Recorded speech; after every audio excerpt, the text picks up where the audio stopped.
까지의 말씀.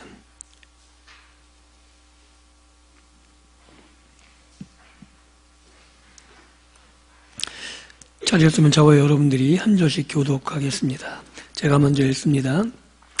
보아스가 룻에게 이르되 내 딸아 들으라. 이삭을 주우러 다른 밭으로 가지 말며 여기서 떠나지 말고 나의 소녀들과 함께 있으라.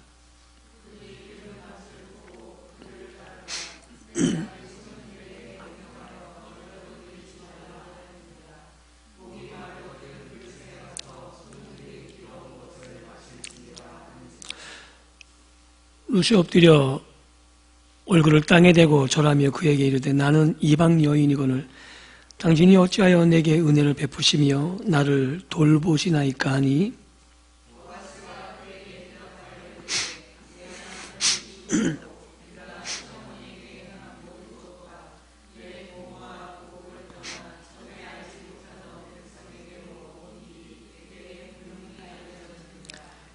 여호와께서 내게 행한 일에 보답하시기를 원하며 이스라엘의 하나님 여호와께서 그의 날개 아래에 보호를 받으러 온 내게 온전한 상 주시기를 원하노라 하는지라.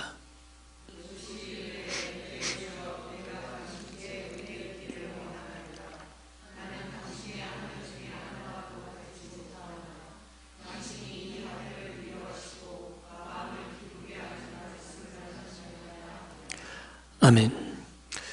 오늘 우리가 읽은 이 본문 말씀을 가지고 온전한 상이라는 제목으로 함께 말씀을 나누고 은혜 받기를 원합니다. 우리가 룻기를 읽을 때 언제나 룻기의 배경을 이해하고 있어야 돼요. 다시 한번 이야기하면 룻기의 시대의 배경은 사사시대입니다. 이 사사시대 배경을 잊어버리면 룻기에 와닿는 그 감격이랄까 그 하나님의 은혜를 체감하기 굉장히 어렵습니다. 우리가 성경 읽을 때 이게 가장 많이 이해가 안 가는 게 뭐냐면 특별히 교회를 오래 다니신 분들일수록 놀라질 않으세요. 놀랄 만한 이야기를 가지고. 왜냐하면 너무 익숙하거든요. 그런데 조금만 우리가 생각해 보면 전혀 익숙하지 않은 이야기인데 단지 우리가 많이 설교를 들었고 성경을 많이 알고 있다는 이유 하나만으로 전혀 익숙하지 않고 놀랄 만한 이야기가 당연하게 들려져요.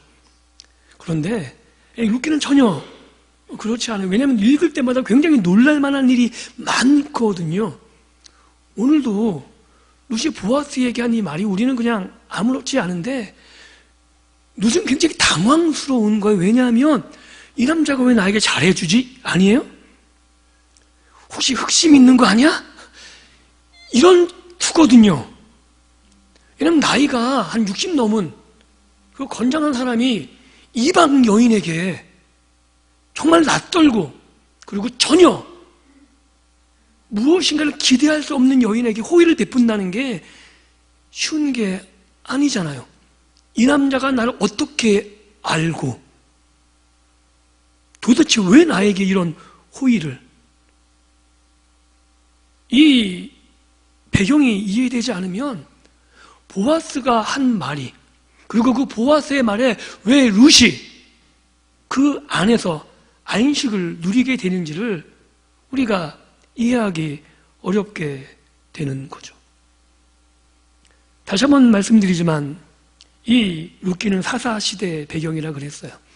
사사시대가 어떤 시대라 그랬죠? 사사시대 그러면 딱 한 절을 암송하시면 돼요. 21장 마지막 22절. 예, 그때 뭐가 없으므로? 왕이 없으므로 사람들이 각기 자기 소견에 옳은 대로 행하였더라. 이게 사사시대를 한마디로 보여주는 말입니다. 뭐가 없다고요? 왕이 없다고요. 그런데 이스라엘에 왕이 없었던 시대는 한 번도 없죠. 아십니까? 그러니까 이 말을 들으면 놀라야 돼요. 근데 안 놀라시죠? 왜냐하면 이스라엘에 왕이 없었던 시대는 없어요. 누가 왕이시라고요? 하나님이에요. 그런데 왕이 없다고 말하잖아요. 무슨 말이에요? 인간 왕이 없었다고요. 하나님이 왕이신데 사람들은 하나님을 다스리는 분으로 자기를 통치하는 분으로 인정하지 않았고 뭐를 기대했다고요? 열방의 왕을 기대한, 즉 이스라엘이 이렇게 지배를 받고 전쟁에서 지는 이유가 자신들이 하나님 앞에 잘못해서가 아니라 하나님이 다스리시는데 우리가 하나님 앞에 범죄했기 때문이 아니라 열방처럼 우리를 강력하게 이끌어줄 왕이 없었기 때문이라고 생각하죠. 그래서 사무엘에게 뭘 요구해요? 왕을 요구하는 거예요. 우리가 이렇게 지배받는 건 왕이 없기 때문이라고. 다른 나라를 둘러보니까 그들이 왜 강대했냐면 강한 지도력을 가진 왕이 지도를 잘해서 강대해졌다라고 착각하고 있는 거죠. 그게 사사시대예요. 그렇게 지도자가 없다 보니까 각자 자기가 자기 원하는 대로 살았던 시대. 그게 무슨 말이에요? 하나님의 말씀이 사람들의 삶 속에 전혀 영향력을 끼치지 못하던 시대. 그 시대가 타사 시대라고 말하고 있는 거죠. 그런데 놀랍지 않아요? 왜냐하면 그렇다면 이 룻기의 배경이 되는 보아스의 밭, 오늘 우리가 읽은 이 배경이 어디에 누구의 밭이에요? 보아스의 밭이라는 게 성립될 수가 없어요. 왜냐하면 사사시대는 하나님의 말씀이 영향력이 전혀 없는 시대인데 보아스는 지금 그 행동 하나하나가 어디에 기반을 두고 있어요? 말씀에 기반을 두고 있거든요. 이게 놀라운 반전이에요. 왜냐하면 그때에는 자기의 족속의 이익을 위해서 누구마저 팔아요? 사사마저 팔아먹은 시대거든요. 유다 지파가 블레셋의 공격을 받자 공격을 모면하기 위해서 누구를 내어줘요? 삼손을 내어줘요. 아십니까? 하나님이 다스림이 전혀 영향력이 없고 오로지 자기의 이익, 자기의 안전을 위해서 자신들을 위해서 애쓰고 힘쓰는 하나님이 세우셨다고 말한 사사마저도 너무나 쉽게 블레셋에게 팔아먹는 그 시대거든요. 그리고 이 보아스라는 사람이 나타났다는 게 이해가 되지 않는 거예요. 왜냐하면 이렇게 살아선 그 당시에 엄청난 손해를 감수해야 되는 거니까요. 안 그럴까요? 왜냐하면 많은 사람들 자기 이익을 위해서 노력해요. 공산주의가 왜 실현이 안 되는지 아시죠? 너무나 공산주의가 이론적으로 너무나 완벽하고 좋은 제도 아닌가요? 왜? 똑같이 일하고 똑같이 나눠서 똑같이 행복하게 되면 좋잖아요. 돼요? 되나요? 소련, 중국, 북한 모토는 공산주의예요. 돼요? 안 돼요? 안 되죠. 왜요? 왜 안 돼요?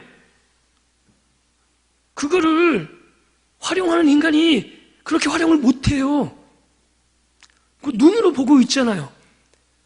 똑같이 잘 사는 게 아니라 독재자만 잘 사는 거잖아요.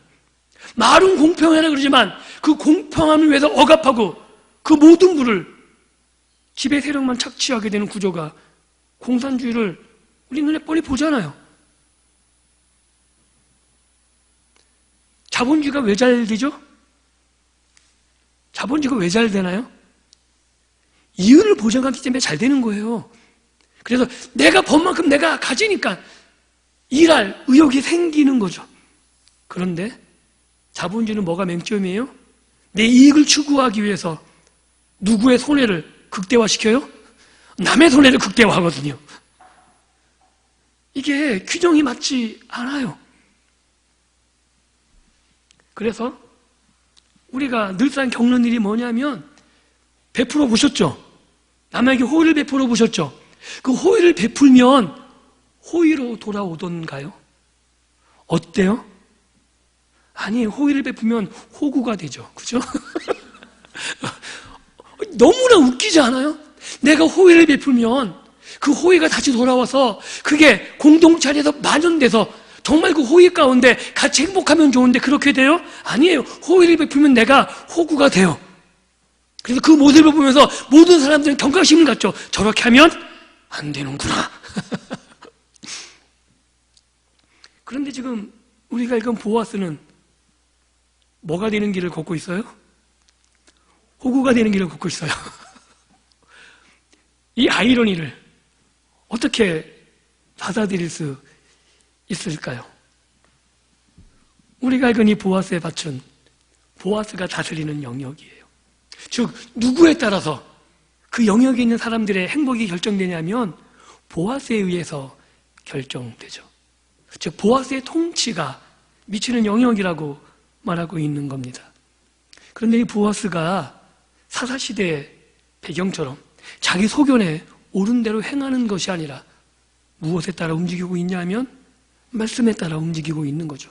그게 단적으로 어떻게 나타나면 구약의 레위기 신명기에서 강조하는 게 뭐냐면 밭을 가진 사람들은 추수할 때 언제나 밭 한 귀퉁이에 곡식을 떨어뜨려 두라 그래요.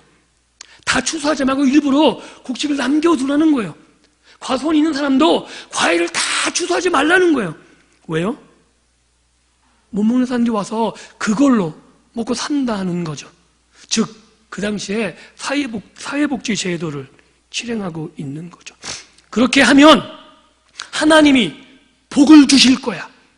더 많은 풍성한 곡식으로 네가 추수를 덜해도 네가 굶주리지 않을 거고 오히려 하나님이 복을 주셔서 넉넉한 삶을 살아갈 수 있게 하실 거라고 말씀하시는 거죠.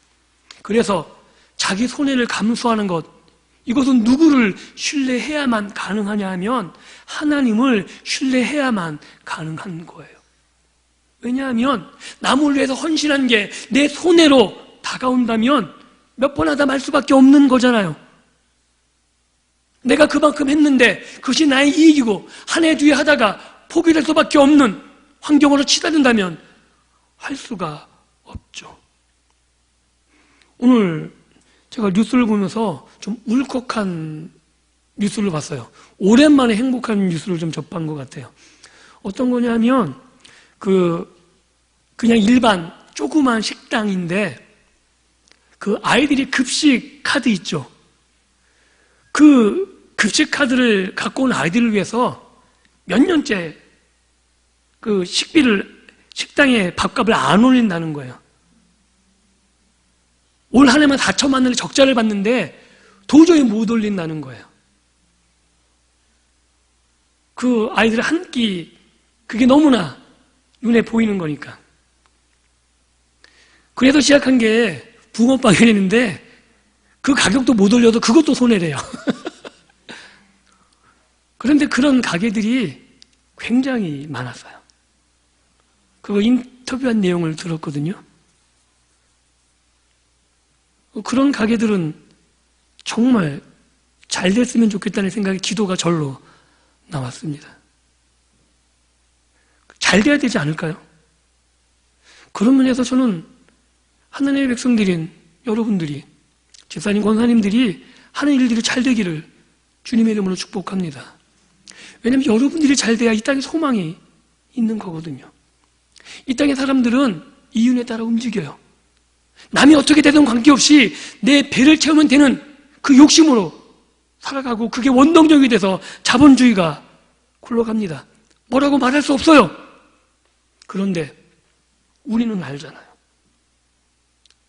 내가 노력해서 내가 얻는 게 아니라 하나님이 베풀어 주시고 하나님 내 삶을 채워주심을 알잖아요. 아니세요? 여러분의 온전히 노력이세요?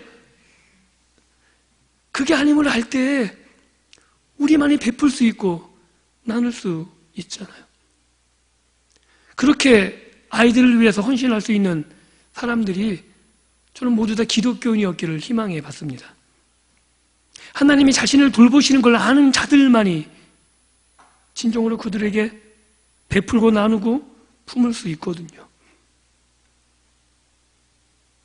오늘 이 보아스, 하나님의 말씀에 따라서 자신의 손해를 감수하고 곡식을 다 추수하지 아니하고 남겨두며 오히려 연약한, 그리고 아무 소망도 없이 도움을 구걸해야 되는 이 룻이 왔을 때 이방 여인, 섞일 수 없는 한 여인이 왔을 때 이렇게 말하고 있는 거예요. 너 다른 밭에 가지 말아라. 너를 위해할 수 있는 모든 조건들은 내가 다 막아주겠다.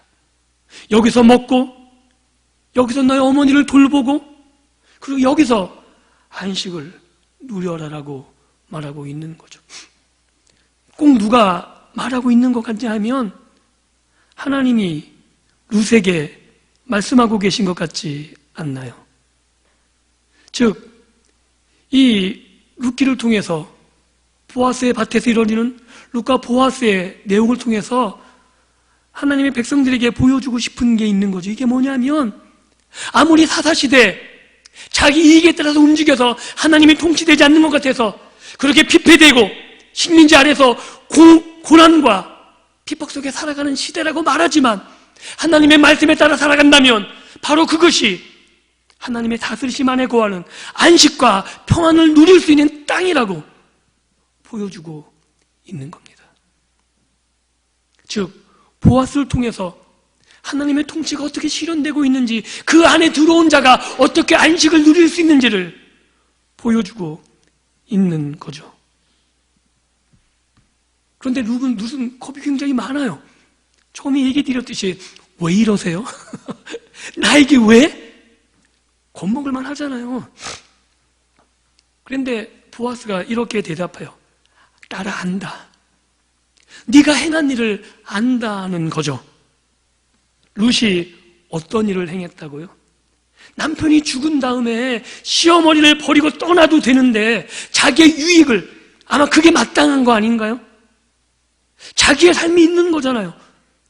시어머니의 삶을 위해서 자기 삶을 희생할 이유가 전혀 없는 거예요. 그럼에도 불구하고 언약이란 것을 결혼으로 묶여서 그 언약 안에서 가정이 만들어지고 그 가정을 지키기 위해서 룻은 자기의 인생을 내려놓죠. 그리고 그 언약을 지키기 위해서 자기 백성을 버리고 하나님의 백성됨을 선택하고, 그리고 자기 신을 버리고 하나님을 쫓아가기로, 하나님을 섬기기로 결정합니다. 이게 룻의 선택입니다. 그리고 보아스는 이렇게 이야기하죠. 네가 선택한 그 하나님, 너는 그 선택을 하나님을 몰라서 한 것일지 모르지만, 네 의리가 있고 네 신념이 있어서 선택하실지 모르겠지만 하나님은 어떻게 받아들이고 계시냐면 보아스가 이렇게 이야기해요. 하나님의 날개 그늘 아래 보호받으러 온 너.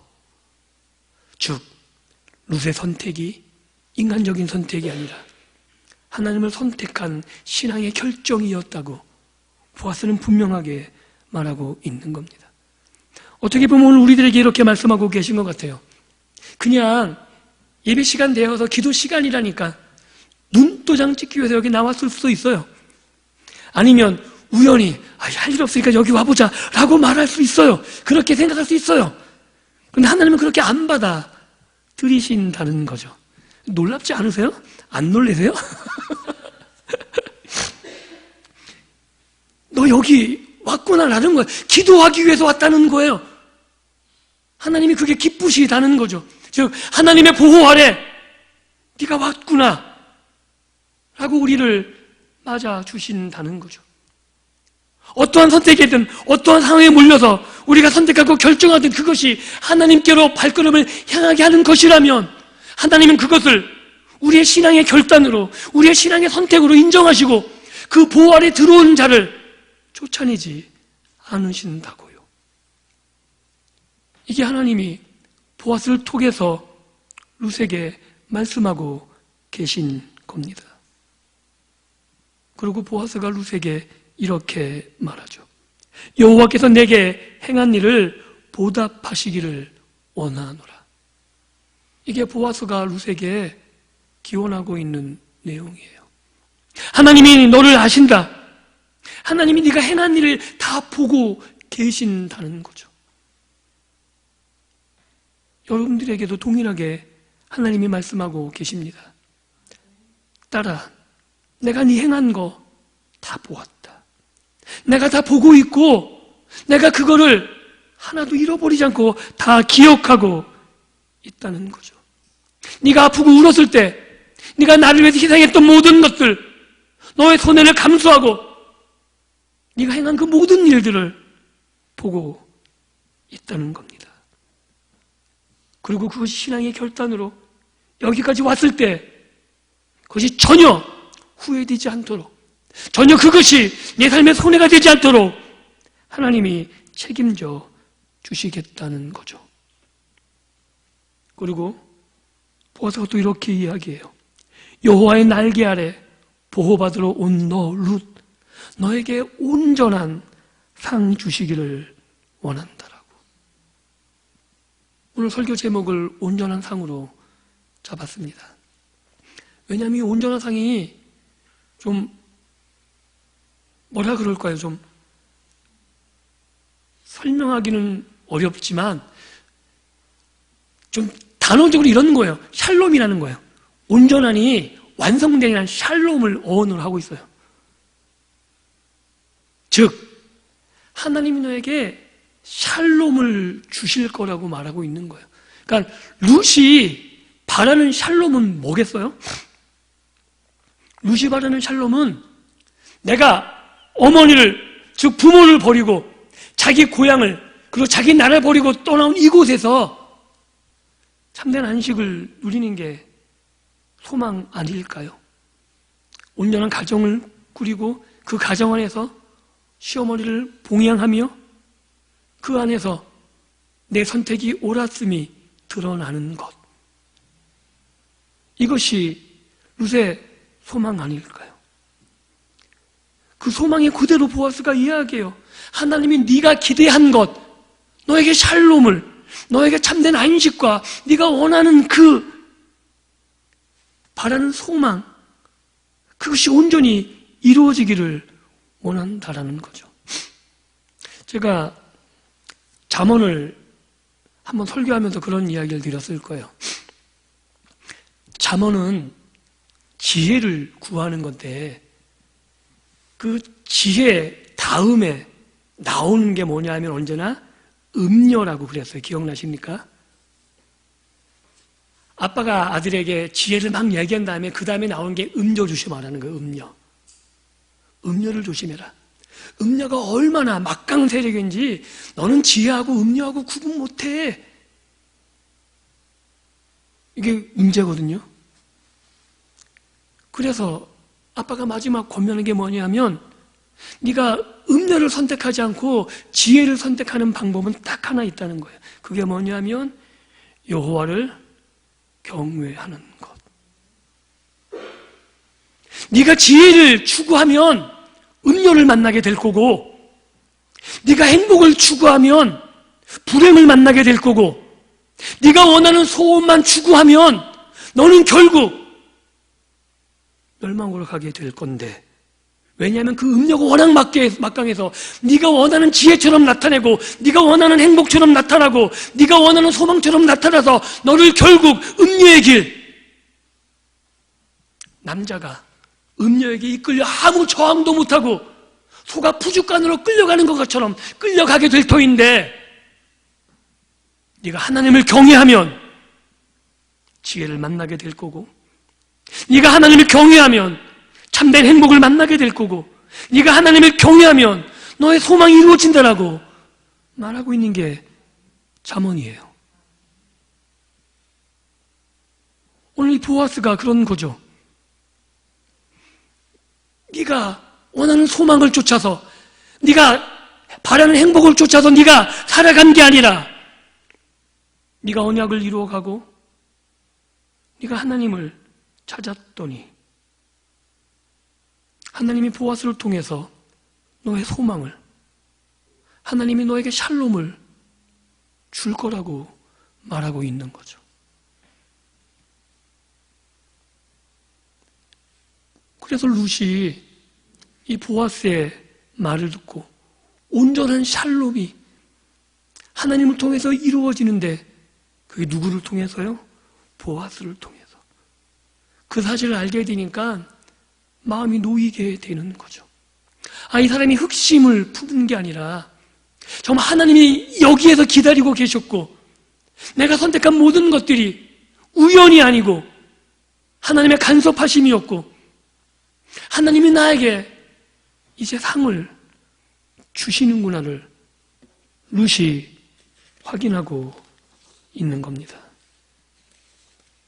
그래서 오늘 이 룻기의 말씀을 통해서 우리가 확인할 수 있는 것은 하나님이 일하신다는 거예요. 어떻게 보면 하나님이 등장하지 않아요. 그죠? 하나님이 전면에 나타나지 않은데 다 누가 일하고 계시는 거예요? 하나님이 일하고 계신 거라고요. 이게 오늘 우리의 삶이 그대로 반영되고 있음을 깨달을 수 있기를 원합니다. 하나님이 전혀 간섭하고 계신 것 같지 않은데 하나님이 우리를 세세하게 인도하고 계셨고요. 하나님이 나를 만나는 사람들, 내가 손해보는 것 같지만 내 결정을 세고 계시고 그 가운데 내가 뜻하지 않은 우연과 그리고 마침 때마침 이루어지는 그 하나님의 섭리와 감섭을 통해서 하나님이 내게 상 주고 계셨다고요. 그게 보아스의 밭에서, 즉 하나님의 말씀을 실현하는 사람들의 삶을 통해서 이루어지고 있음을 우리는 룻기 말씀을 통해서 확인할 수 있는 겁니다. 오늘 이 말씀을 통해서 우리들에게 하나님이 말씀하고 계시는 거죠. 네가 보아스처럼 하나님을 경외하고 하나님의 말씀대로 살아가게 된다면 내가 너를 통해서 일하시겠다는 거예요. 하나님을 왕으로 인정하지 않는 시대에 하나님의 말씀에 따라 하나님의 율법을 지키고 그 율법대로 하나님의 백성들을 돌아보았던 보아스를 통해서 하나님이 일하셔서 이스라엘에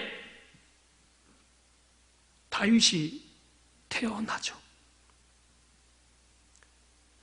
전혀 기대할 수 없었던 하나님의 통치가 실현될 것 같지 않았던 그 시대에 하나님의 보아스를 통해서 누구를 예비하고 계셨냐면 다윗을 예비하고 계신 거죠. 마찬가지로 오늘 우리가 힘들고 어렵다고 내 뜻과 내 결정과 내가 하는 방식대로 사는 것이 아니라 하나님을 신뢰함으로 내가 여호와를 경외함으로 내가 그 말씀에 따라 결정하고 그렇게 행동하고 내 삶을 살아나간다면 하나님이 나를 통해서 우리 가정을 통해서 내가 일하는 일터와 나의 사업장을 통해서 하나님이 일하시겠다는 거예요.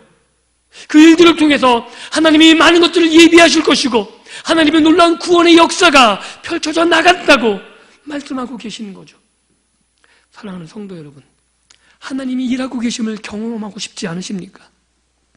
하나님은 나와 함께 일하고 계시고 하나님이 나를 통해 구원의 역사를 이뤄가시고 하나님이 나를 통해 말씀하시는 것들을 경험하며 살고 싶지 않습니까? 말은 그렇게 하시죠, 그죠? 근데 그렇게 살아가셔야 돼요. 어떻게 해요? 내가 지혜를 추구하는 게 아니라 내가 행복을 추구하고 내 소망과 내 소유를 추구하는 게 아니라 하나님을 경외하면 참된 지혜를, 참된 행복을, 내가 바라는 소망이 정말 내 욕심만을 채우는 게 아니라 내 소망이 이루어짐으로 모두가 행복하게 되어주고 보아스를 통해서 그 지경에 있는 보아스의 다스림 안에 있는 모든 사람들이 안식을 누렸던 것처럼 그 안에서 다윗이 태어나게 되었던 것처럼 오늘 여러분들이 하나님의 말씀을 실현하고 그 안에서 하나님 말씀을 실현해 나간다면 여러분을 통해서 하나님의 통치가 이루어지게 되는 것이고 그 안에서 놀라운 하나님의 역사들이 일어나게 되는 겁니다. 정말 재미있어요. 한번 따라해 보실까요? 재밌다. 재밌어야 돼요. 왜냐하면 여러분들이 선택하는 건 좋아하는 것을 선택하는 거잖아요. 아무리 선하고 착한 일도 여러분들이 재밌어 하지 않으면 선택 안 해요. 그죠? 여러분 아시잖아요. 여러분 때도 공부를 선택한 적은 거의 없어요. 그죠? 다 부모님께 맞아서 한 거지. 내가 너무나 재밌어가지고 공부를 선택한 특이한 애들이 가끔 있긴 하지만 거의 없죠. 그죠? 네. 거의 없어요. 여러분들은 재밌어야 해요. 아무리 하지 말라고 나쁜 일도 재밌으면 밤새고 해요. 안 그래요? 여러분 부모님께 맞아가면서 노는 게 재밌어가지고 밤새 몰래 한 뜻 기억나시잖아요. 부모님은 들어오면 타다닥 움직여가지고 다들 얼굴에 미소를 머금으시고 공감하시고 하나님께서 함께 하신 일이 재밌으셔야 돼요. 아십니까? 재밌고 즐겁고 이게 행복이어야 이 일을 계속하게 돼요. 내가 했던 일 때문에 하나님이 나에게 정말 복을 주시고 그 복을 통해서 많은 사람들이 세워지고 많은 사람들이 함께 기뻐하고 즐거워하고 그것을 보면서 나도 함께 기쁘고 즐거워야 돼요. 그런데 내가 하는 착한 일들이 지겨우면 아무 보람도 없고 그러면 계속 못한다니까요.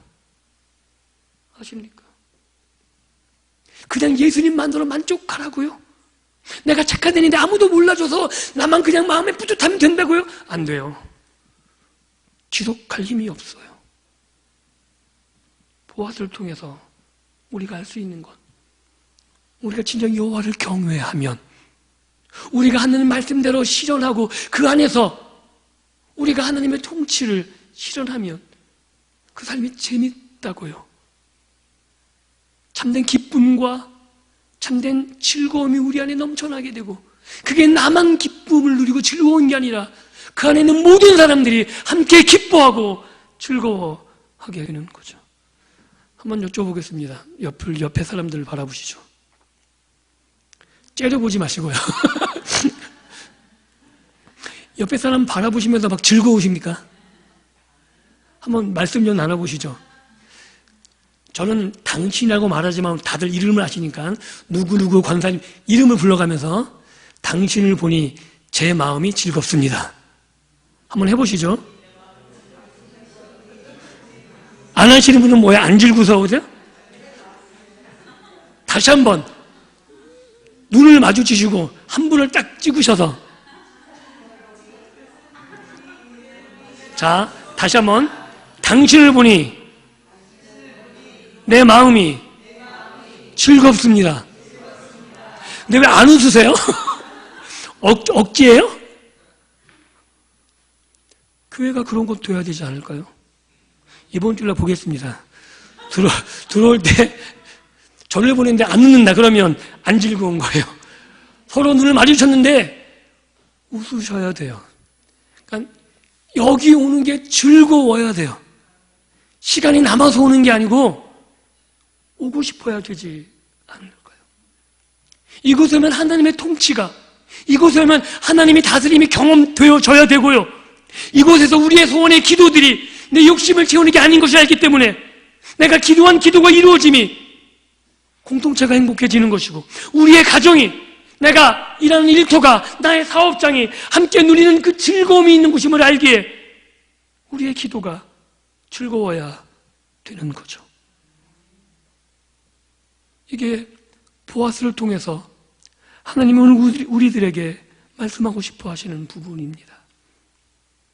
즉 여러분이 보아스가 되시기를, 보아스가 되셔서 정말 여러분의 가정이, 여러분의 일터가 여러분 때문에 여러분을 만나는 모든 사람들에게 하나님으로 말미암는 안식이 주어지기를 주님의 이름으로 축복합니다.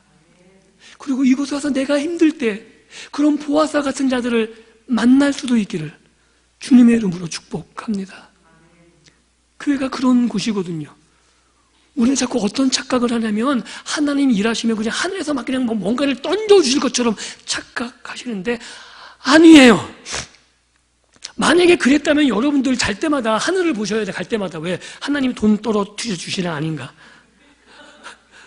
그럼 얼마나 좋아요? 저는 가끔 상상을 해요. 비행기에서 혹시 돈다발이 그냥 떨어지지 않을까. 근데 지금까지 한 번도 그런 적이 없어요. 그죠? 그런데 하나님은 사람을 통해서 그런 돈다발도 떨어뜨려 주세요. 아십니까? 다시 한번 보세요. 옆에 사람을. 돈을 공급할 수 있는 분들이에요. 어떤 식으로든, 그죠? 그가 기도를 해주던 아니면 정말 나에게 현찰을 주던 모르는 거거든요. 그런 신뢰가 있어야 되지 않을까요? 왜냐하면 그에 대한 신뢰가, 그 집사님, 권사님에 대한 신뢰가 아니에요. 하나님이 이곳, 하나님의 주의 몸된 교회를 통해서 일하고 계시다고요. 믿으세요? 그 믿음을 가지고 오늘 기도하러 오셨나요? 이곳이 보아스의 밭이 되기를 원합니다. 이 교회가 하나님이 일하시는 장소가 되어야 되는 거예요. 그렇게 될 때 힘들고 어려운 순간에 이곳에 나와 기도하잖아요. 하나님이 이곳에서 사람을 통해서 어느 권사님, 집사님 아니면 꼬마 아이를 통해서라도 나에게 말씀하실 것이고 하나님이 일하고 계시고 하나님이 역사하심을 우리에게 경험케 하실 거거든요. 말씀을 맺습니다. 룻은 하나님의 그늘 아래, 하나님 날개 그늘 아래서 쉼을, 안식을 얻습니다. 그게 보아스를 통해서죠. 우리가 어떤 상황과 어떤 이유로 이곳에 나와 있는지는 모르겠지만 이곳에 나와 있다는 것이 하나님께로 돌아왔음을, 예수 그리스도로 말미암아 우리가 하나님 안식 안에 들어왔음을 믿음으로 고백할 수 있는 시간이 되기를 원합니다. 우리가 이곳에 나와 있을 때 하나님의 말씀하시는 거죠. 잘 왔다라고. 내가 네 기도 듣기를 원한다라고 말씀하고 계시는 겁니다. 그렇게 하나님을 말미암아 안식을 얻으셨다면 이제 여러분들이 안식처가 되어주시고 그리고 힘든 이 순간에 교회 공동체를 통해서 다시금 안식을 누리며 새롭게 일어날 수 있는 그런 공동체로 우리가 만들어갈 수 있기를 주님의 이름으로 축복합니다. 그래서 신앙생활을 혼자 하는 게 아닌 거죠. 그래서 교회에서 적을 만들지 마세요. 왜냐하면 적을 만드는 얘기는 하나님의 축복의 통로를 내가 끊어버리고 있다는 거예요. 누구를 통해 일할지 몰라. 하나님은 언제나 사람을 통해 일하시잖아요. 모세를 보내셨고 선지자를 보내셨고 룻에게는 보아스를 통해서 오늘 만나는 여러분들 누구를 통해서 하나님이 일하실지 몰라요. 그 은혜의 통로를 막아버리지 마십시오. 그리고 여러분들이 은혜의 통로가 되어 주십시오. 그래서 기도할 이 시간에도 여러분의 마음의 소원을 아뢰일 뿐만 아니라 여러분들이 함께 아파하고 안타까워하는 믿음의 공동체를 위해서 같이 기도해 주시고 힘들어하는 걸 아는 그것들을 위해서 함께 울어주시고 그래서 이곳에서 하나님 어떻게 일하시는가를 나를 통해 일하시던 아니면 내가 기도한 누굴 통해 일하시던 우리 교회가 신과 성도 교회가 정말 하나님의 안식이 하나님의 위로가 언제나 풍성하게 넘쳐서 이곳에는 모든 자들이 안식을 누리고 샬롬을 경험하며 이곳에서 세움을 받아서 세상에 나가 하나님의 피난처 역할을 감당하며 살아갈 수 있는 우리 모두가 될 수 있기를 주님의 이름으로 축복합니다. 이 시간 양경화 권사님, 백태영 권사님 감사 예물 드리셨고요. 이경자 권사님 1,000번째 예물, 강소정 권사님, 김대훈 형제 감사 예물, 김채영, 김일현, 배윤정 1,000번째 예물, 백이숙 감사 예물 드렸습니다. 잠시 기도합니다. 하나님 감사합니다.